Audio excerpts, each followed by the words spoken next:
to Surely the Presence of the Lord is in this place. Joining me today is Bob Beall. He is one of our lifelong members and has quite a family history with us, and we're so excited. Bob lives at River Landing, and he's going to share with us the history of his family at First Pres, and then we're going to talk a little bit about his own spiritual journey and what he loves about the church. So, Bob, welcome to our show. Well, thank you, Dolly. I guess it goes back to William D. Paisley, the founder of the church, who is a sixth generation great-grandfather of mine. Wow. One of his daughters, Frances, married Rankin, Jesse Rankin, who was minister of the Presbyterian Church in Lenore. Okay. And then the granddaughter, Mary Rankin, Mary Paisley Rankin, married my great-grandfather. Okay. And then my grandfather moved from Lenore back to Greensboro. He finished medical school in 1880 and moved to Greensboro and opened a medical practice here and joined the Greensboro Presbyterian Church. It was only one church then. In 1888, he'd been here in Greensboro about 8 years. They made the first extension and opened Westminster Presbyterian Church, which he went on as a founding elder of the Westminster Church. Then our family stayed with him. Our great aunt, Meta Bell, played the organ and piano for the church services.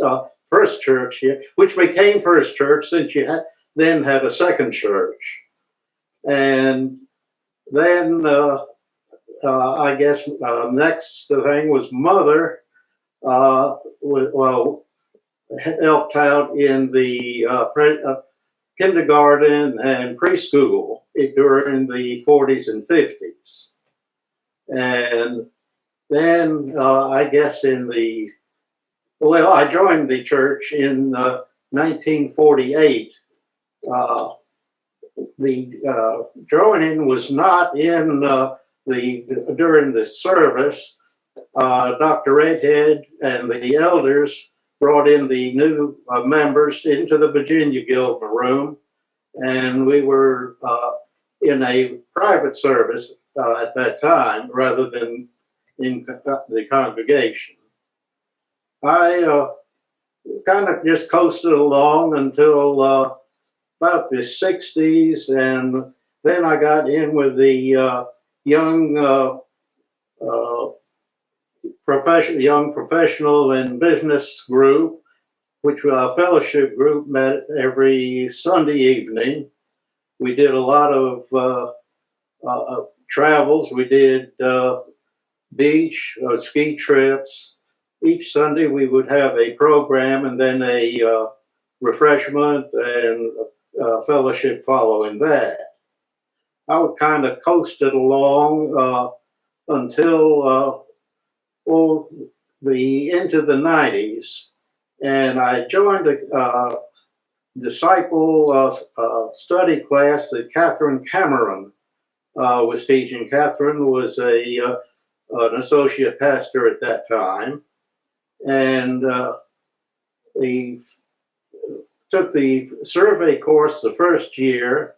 Second year, Catherine left the church in the middle of the program and asked me to continue on and leading it.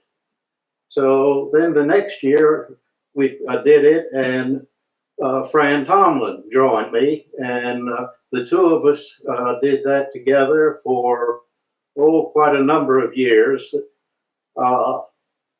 Then at the same time, Fran and I went into the music department, the Library of Anthems, we had about 1,300 anthems on file. They had just been put on a database, index, and archive. So we, every Wednesday, for 10 or 15 years, we would pull out the works to be practiced that Wednesday night and then for church service on Sunday. Then refile and note in the file which anthems had been sung at what week. And we really enjoyed that. That was a lot of fun. Did that until we moved across the street to the temple, and then the music it didn't work at that time, so I dropped out at that time. I guess, well, at that time also, I got into the video, audio visual, as soon as they started televised or recording, visual recording of the service.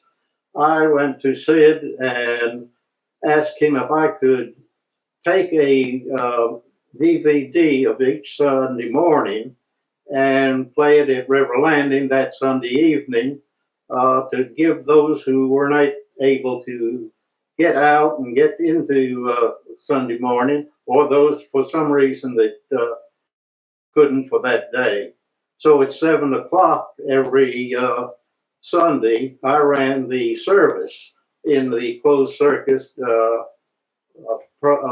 TV here at River Landing, and did that until we went live stream, and then they could pick up the service at the real time and didn't need the DVD. So I got out of that.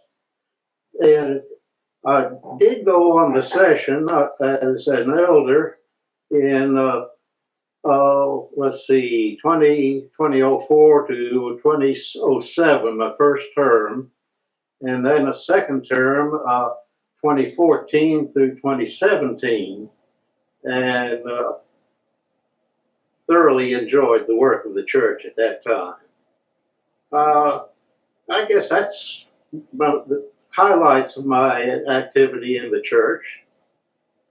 Bob, thank you. That's amazing. I'm so grateful to hear that your stories, especially the progression of your family and how they've led the church from our first Greensboro Presbyterian Church to First Pres, and then how, gosh, it seems that God has instilled in you the same love of the church that your ancestors had. And I know I've gotten to serve with you on session. That's just been incredible. Tell me a little bit. I know where you sit in the sanctuary, but tell those who are tuning in where you like to the sanctuary and what does that mean for you when you sit in the sanctuary. And we will sit together soon, I promise. Oh, I don't know. I had gotten to Fran Tomlin and I had just kind of gotten to sit together on about the 8th row on the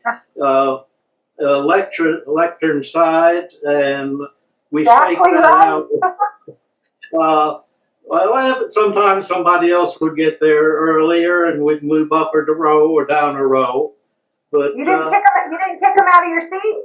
we did not kick anybody out of our seat. We did not do that. And of Good. course, as the baptism, the families came up and pressed up and pushed us back in the sanctuary. What do you enjoy when you're sitting in the sanctuary? And Fran Tomlin was such an amazing, wonderful member. I know you miss her dearly. When you look around, you know, we have so much symbolism in our sanctuary. Is there anything in particular for you that's really spiritual or special, Bob? Well, both the rose windows, of course, are Yeah. spectacular and really concentrate you on that, and the particular symbols into the windows and into the carvings are meaningful. My Hmm. really the music of the church I know. I was is going to ask you. Yeah. that is really uh, brings me in. As much as we need the contemporary service, I'm having a hard time accepting the music, but I won't admit to that. I was going to ask you, Bob. So when we get back to the sanctuary, if you could give John Alexander and Robert and Ann one special request of a hymn or your favorite piece that they play on that amazing organ and sing, do you have a special request? Uh, A favorite well, hymn, maybe? I uh, I do everything. I just love the church music. Yeah, Uh, and Bach's there cannot be Bach fugue. a Bach fugue. Okay, I'm going to tell John to have that ready for you because we're going to be back together hopefully this summer, and I know that'll be a great thing for you to get to participate in. Oh, Sitting back in that eighth row and enjoying that. I'm really looking forward to it as much as I enjoy watching on the live stream. It's it's close to being there, but not quite. I know, I know. We laughingly call it pajama church, jammy church. Well, I usually have been picking it up at 6:30 in the morning on Sunday morning. Oh, that's right. I forgot you're an early riser, and you're quite the I athlete. Swim and walk and stuff. You're up and moving. Yeah, I do get up. All my life I've been an early person. Well, we are so grateful, Bob, for all the ways that you and your family have molded and shaped the faith and the generations of First Pres, and also your continued leadership and care and all the creative ways you've offered yourself through bringing the DVD out to River Landing, but also supporting the music ministry. And I just can't wait to see you in person again. I know we all can't wait to be together. Oh, that I feel the very same thing. Well, please tell everyone out at River Landing that the pastors say hello. And I Well, hope that we've got about we have about 30 members of the church as residents here. Of course, the two of the retired associate pastors, Fred Horner and Clyde Cook, and I see them every day or so. well, give them all our best, and we will visit again soon. And thank you for your time this morning. It's so good to see you. And thank you, and so good to see you. So I'm going to sign off now. This is Dolly with First Pres, and surely the Lord is in this place. And we have had a great time talking with Bob Beall. Have a good day, Bob. Oh, and to you. Okay, bye bye.